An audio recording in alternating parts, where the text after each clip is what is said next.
Institute of the Sisters of Mercy of Australia and Papua New Guinea, and today I'm speaking on behalf of Rahamim Ecological Learning Centre.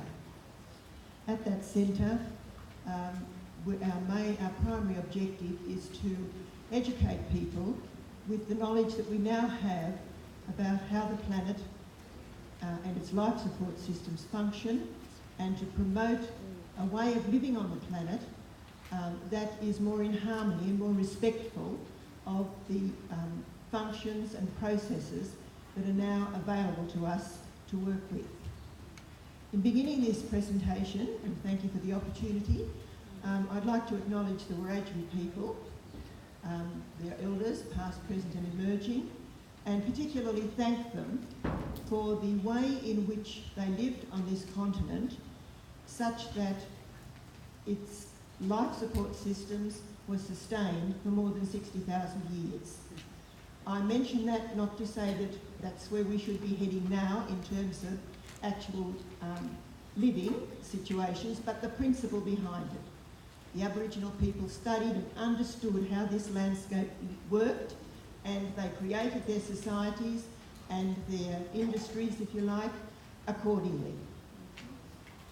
So I'd like to begin by addressing you, my fellow planetary citizens.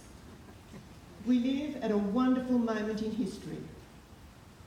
In our lifetime, we've come to know that our family tree stretches back through 13.7 billion years. That's how long the universe we inhabit has been in the making. And the planet we call home has been evolving for 5 billion years. For most of that time, it got on quite well without human intervention or interference. Our human species did not emerge on the scene until about 7 million years ago. This fragile planet, Earth, has evolved a life support system that up until this time has not been found anywhere else in the Milky Way galaxy, much less the universe. It is just the right distance from the sun to sustain life. It has soil that is capable of growing food. It stores water in the most amazing cloud system suspended in the atmosphere. It clothes itself in forests that function as the lungs of the planet, absorbing carbon dioxide and generating oxygen that makes the atmosphere breathable. Its atmosphere protects life from the harmful radiation of the sun. It has a self-regulating feedback system that maintains the Earth's temperature within a range that up until now has sustained life. It has evolved a most extraordinary variety of plant and animal life, from bacteria to bears, and everything on the planet is interconnected and interdependent, operating as an ecosystem of give and take by all the creatures and elements that are part of it. Where these ecosystems get out of balance, the survival of life, including human life, is threatened. All life forms, human and the rest, share the same atmosphere. There is only one atmosphere that circles the planet. It does not know national boundaries, much less the boundaries of the mine we are considering here today. Proportionate to the planet, the atmosphere is as thin as the skin of an apple. We pulled ourselves back from the brink of permanently damaging the ozone layer of the atmosphere a few years ago when we changed the way we made refrigerator motors. Now we have a problem with an excess of gases that cause a greenhouse effect, trapping heat in the atmosphere and warming the Earth's oceans and surface. This phenomenon is caused primarily by human activity, such as burning fossil fuels. When we didn't know, perhaps it didn't matter. But now we know it's suicidal and irresponsible to continue doing so. We're interfering with the regulatory system that the planet evolved to control climatic conditions that we adapted to in developing recurring patterns and processes that have shaped our society. This adaptation happened over thousands of years. The changes that we are witnessing in climate now are happening so quickly that adaptation cannot be assured. The precautionary principle must surely apply. Our reality as Earth dwellers is changing very rapidly, and our awareness of our reality is also changing, but not quickly enough.